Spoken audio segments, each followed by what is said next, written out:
declared February 14th a holy day in honor of Valentinus, instead of the pagan god Lupercus.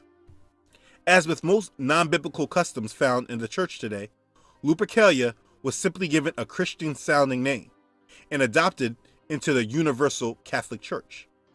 They adopted some of the pagan celebrations during Lupercalia to reflect Christian beliefs.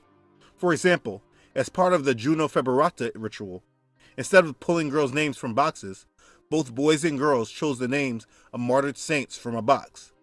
They were expected to emulate the life of the saint whose name they had drawn.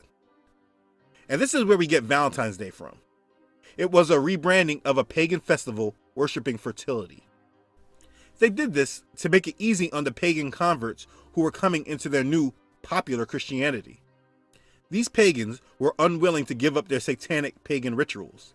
So instead of putting a halt to the growing paganism of the church, the Romans took the approach of blend and incorporate. But changing the name of a pagan ritual doesn't change the fact that it is still a pagan ritual. So this is where Valentine's Day comes from. It is completely pagan. During the Middle Ages, it began to be incorporated with love. And that's where much of what we know of it today comes from. But let's look at some of the symbols that are used today with Valentine's Day. The red rose. You think this flower was just chosen because it is beautiful? Not at all. Venus was the Roman goddess of beauty, love, fertility, and sexual immorality, such as prostitution.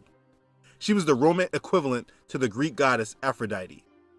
Venus is the mother of Cupid. Her favorite flower was the red rose, which then associated the red rose with love.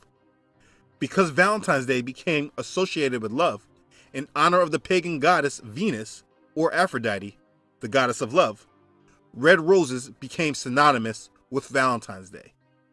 Just remember, if you look up most customs of today, you will often find a pagan god in connection with it. Does this mean it's pagan to love a red rose? Obviously not, but you should know why it is connected with Valentine's Day. Buying red roses for your loved one does not make you a pagan. I want to make that clear. Cupid. Most people don't know this because he's often portrayed as a little baby boy. But Cupid is a pagan god. Like I said earlier, his mother was the goddess Venus. He is a counterpart of the Greek god Eros. According to the myth, Cupid was the son of Mercury and Venus. Mercury being the winged messenger of the gods, and Venus the goddess of love and beauty. Cupid often appeared as a winged infant carrying a bow and a quiver of arrows.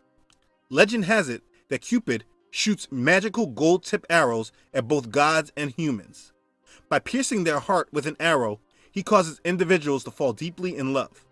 This is why you always see a heart with an arrow. It's a representation of the pagan god Cupid. He is portrayed today as a little cute, chubby cherub with a bow and arrow, ready to shoot people and affect them with pangs of love. But he is an ancient pagan god. He is not just a little cute baby with an arrow. When you reference anything with him, you are participating in pagan beliefs.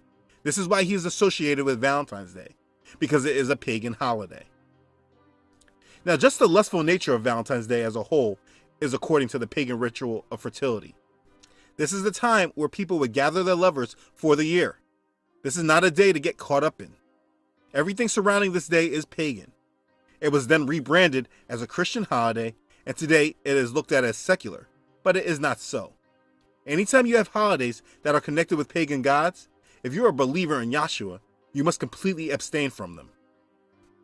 Today, it is marketed as a day of love, but it is completely, again, a pagan holiday. Many of its customs and practices have changed and evolved over time. But at the heart, it's all about pagans and their gods, a way of celebrating them.